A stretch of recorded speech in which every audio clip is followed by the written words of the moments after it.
कांग्रेस वरिष्ठ नेता सांसद पूर्व मुख्यमंत्री दिग्विजय सिंह शनिवार को देर शाम मुख्यालय पहुंचे। श्री सिंह विधायक केदार डावर के गृहग्राम में होने वाले इंदल समारोह में शामिल होने पहुंचे थे। शाम करीब 6 बजे रायवर्सन रोड स्थित सर्किट हाउस पहुंचे। यहां मीडिया से मुलाकात के दौरान श्री सिंह ने प्रदेश अध्यक्ष जीतू पटवारी के वरिष्ठ पदाधिकारियों से सामंजस्य नहीं बैठा पाने के सवाल पर कहा कि जीतू पटवारी से मेरा समन्वय है। दिल्ली विधानसभा चुनाव को लेकर कहा कि कांग्रेस पार्टी जो भी चुनाव लड़ती है मजबूती से विचारधारा के आधार पर लड़ती है। प्रयागराज कुंभ में जाने की बात पर कहा कि अपनी आस्था का प्रश्न है। भोपाल केश कांड पर फिर उठाए सवाल, एक सिपाही की यहां नहीं मिल सकती करोड़ों की राशि। उन्होंने कहा कि अरुण यादव के ट्वीट कर उठाए 10 सवाल पर सीएम डॉक्टर मोहन यादव को देना चाहिए था ध्यान। इस दौरान पूर्व विधायक रवि जोशी भी मौजूद थे। श्री सिंह पूर्व विधायक परसराम डंडीर के निवास पर भी पहुंचे। यहां से मोहन टाकिस पहुंचने पर मुस्लिम समाज के लोगों ने मंच लगाकर स्वागत किया।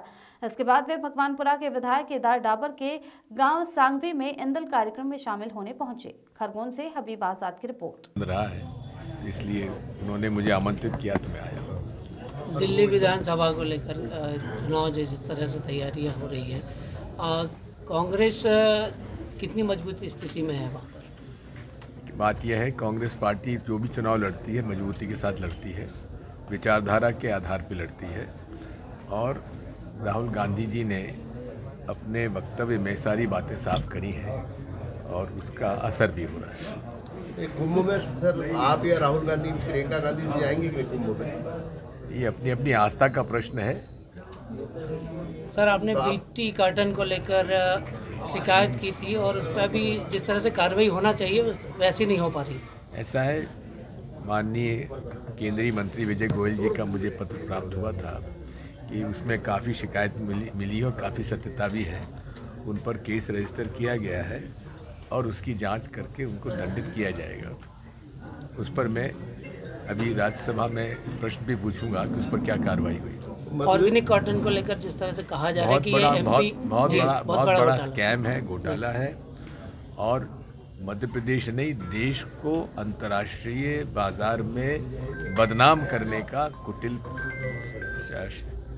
एक उदाहरण है, प्रयास है। खरगोन में कोई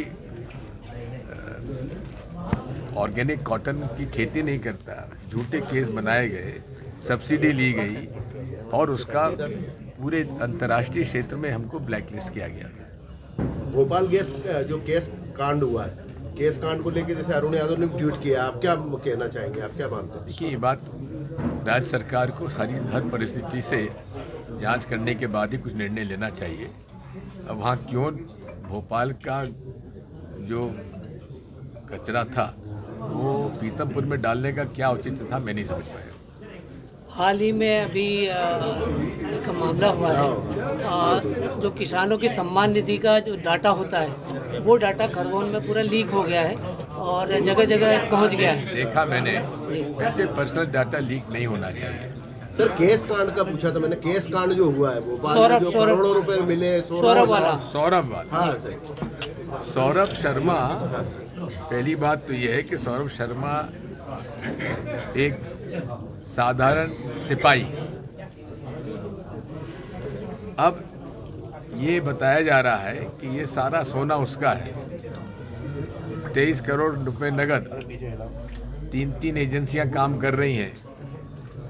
पूरी केंद्र सरकार उसको ढूंढने में लगी हुई है। राज्य सरकार भी उसको ढूंढने का प्रयास कर रही है, लेकिन अभी तक असफल रहे। कहीं आज अरुण यादव जी ने बड़े अच्छे प्रश्न पूछे हैं 10, उसका उत्तर मुख्यमंत्री जी को देना चाहिए कि आखिर ये कहाँ है, और कुछ आशंकाएं उन्होंने व्यक्त की हैं, उस पर माननीय मुख्यमंत्री जी को ध्यान देना चाहिए। सर, एक सवाल था, ये मध्य प्रदेश कांग्रेस के जो अध्यक्ष जीतू पटवारी जी, वो युवा है और वरिष्ठों में समन्वय नहीं हो पा रहा कांग्रेस में। जिस गति से काम करने चाहिए कांग्रेस को, ऐसा नहीं कर पा रही। मुझे किस श्रेणी में डालते हैं आप तो वरिष्ठ है साहब। फिर मेरा तो समन्वय ठीक है उनके साथ। धन्यवाद।